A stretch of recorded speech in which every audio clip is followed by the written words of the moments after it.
Minta Marieta, jeune gabonaise. Actuellement, je suis mère de 2 enfants, une de 7 ans et une de 18 mois. Je suis actuellement hôtesse de l'air depuis 2008, donc ça va faire quasiment 13 ans à peu près que je suis dans les avions. Et voilà, en ce moment je suis dans le lancement de mon projet Angel, qui fait dans la puériculture artisanale et la décoration de chambres pour enfants.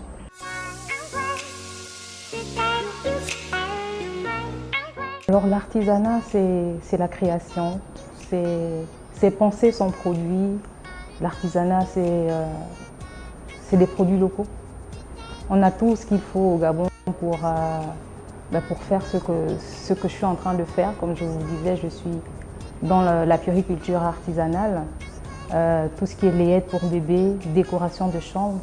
Pour faire une déco, on n'a pas besoin de grand chose. Il suffit d'aller dans son jardin, faire un petit tour en forêt, on ramasse quelques petites affaires, on assemble, on essaye de penser son produit, de se dire que ça fera plaisir à bébé, ça pourra servir à l'éveil de son bout de chou.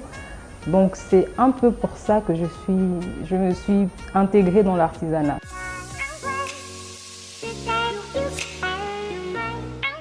La puériculture artisanale que je fais aujourd'hui consiste à beaucoup de choses. Comme je disais, puériculture, déco. Il faut assembler des éléments que je trouve dans la nature ou des éléments du quotidien que je vais transformer à ma manière pour faire plaisir au bébé. Mais c'est beaucoup de travail, c'est un travail fastidieux parce qu'il faut pouvoir tricoter, il faut pouvoir coudre, il faut pouvoir faire des finitions, c'est plus ou moins, c'est assez compliqué.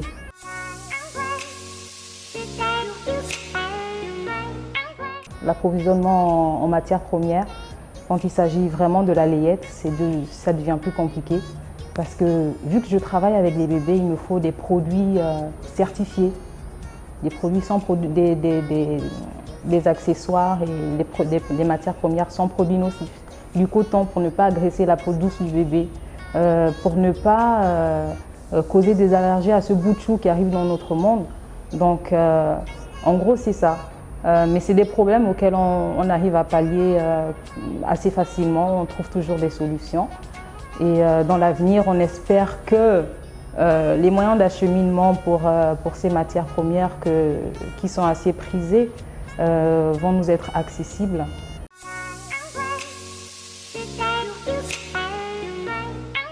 Je suis mère de 2 petites filles et on a toujours cette envie-là d'avoir son enfant unique. Vous allez en public avec votre enfant, vous avez des accessoires uniques et ça fait toujours plaisir. La petite enfance, c'est de la féerie, c'est de belles couleurs, c'est de la création. Donc je me suis dit, ce que je vois en magasin, il n'y a rien de sorcier. J'ai essayé et j'y ai pu, donc j'y suis arrivée et voilà, je produis pas mal de petites affaires pour les bébés.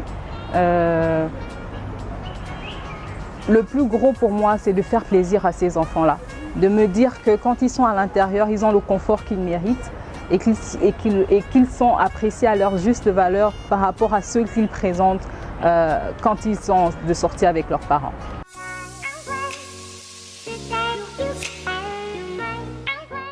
Je pense qu'un artisan devrait être rigoureux, passionné, patient et surtout très créatif. Mais vraiment créatif. La patience parce que c'est un travail fastidieux. Donc il faut prendre tout son temps pour laisser libre cours à sa créativité.